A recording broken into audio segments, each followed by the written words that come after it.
Washington, Reuters.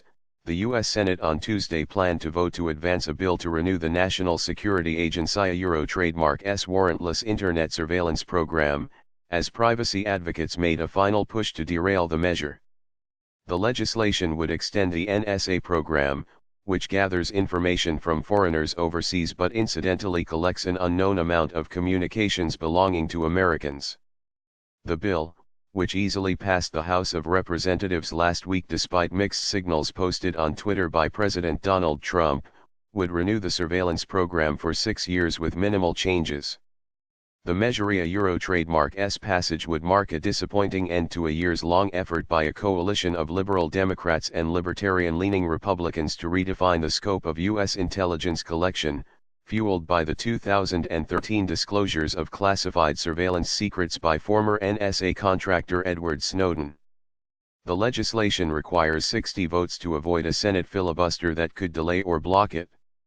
The authorization, formerly known as Section 702 of the Foreign Intelligence Surveillance Act, FISA, is set to expire on Friday unless the Senate and Trump sign off, although intelligence officials say it could continue to operate until April.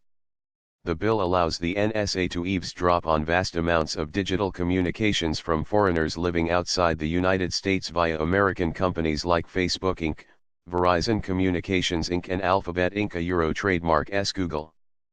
But the program also incidentally scoops up Americans' trademark communications, including when they communicate with a foreign target living overseas, and can search those messages without a warrant.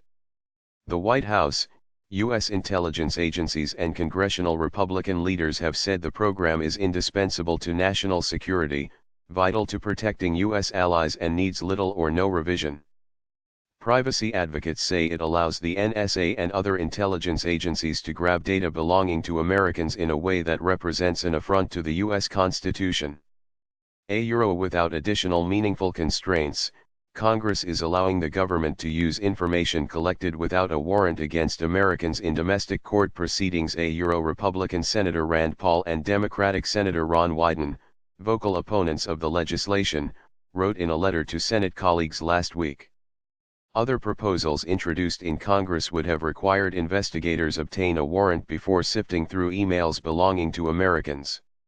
The measure before the Senate on Tuesday does add a narrow warrant requirement for cases where the Federal Bureau of Investigation seeks emails related to an existing criminal investigation that has no relevance to national security.